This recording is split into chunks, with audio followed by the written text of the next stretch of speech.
remove it from the heat and let it finish cooking. We're almost finished with our time. There's our time. Let's have a look. Just be careful when you lift the lid off, lift it away from your face. And you can see that our calamari is white, looking beautiful, so that should be lovely and tender as it cooks. What was blue before is now orange, so we're looking pretty good. So what we'll do now is pop the lid back on, turn the heat off, and set it aside.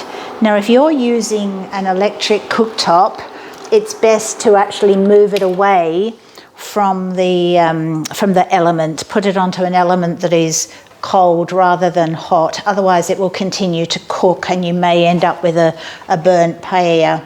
And we'll just let that sit for another 5 minutes while we prepare our garnish for the dish. I'll just wipe all that around. Just little drips because the lid was larger.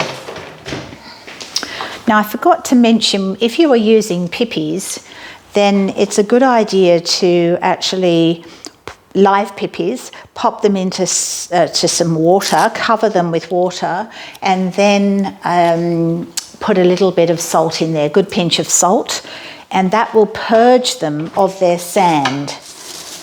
And they'll be much better to eat. There's nothing worse than a mouthful of sand. I'm just going to wash the lemon.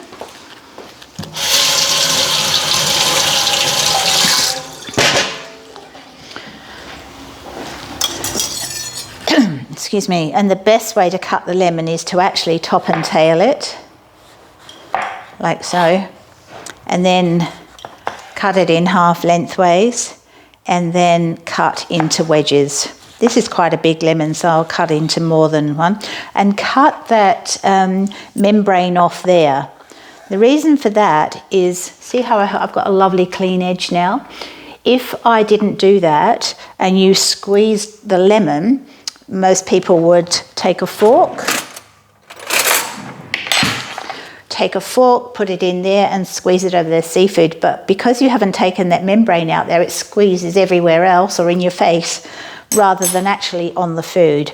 So just take a little bit of time to make it look really nice and take that membrane off, and then it will squirt in the direction that you would like it to. I might as well use all this lemon now that I've cut it. Oops, a little bit more. And then everyone could just squeeze this over their portion.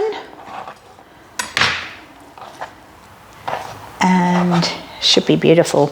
So you see, I didn't add a huge amount of salt to my paella because you've got all that lovely sea flavours coming through, and that will be a little salty from your prawns, from your crab, from your pippies particularly, and your mussels. So be careful how much salt you add because you've got natural salt coming through from your seafood. All right, now I'll put a mat on my board so I don't melt it. And let's have a look.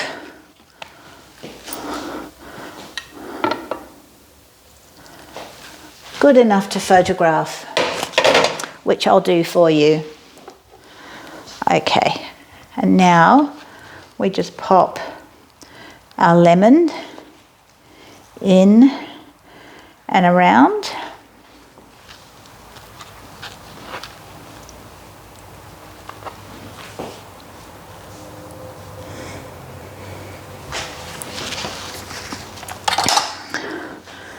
And then we'll just show you, and I'll just dig down in here, and you can see here that the rice is actually cooked. So just letting it rest that last 5 minutes, that little bit of stock there, you could leave it another 5 minutes and it will absorb that remaining stock. But there we have it, paella. I hope you all enjoy the flavours and the video. See you next time.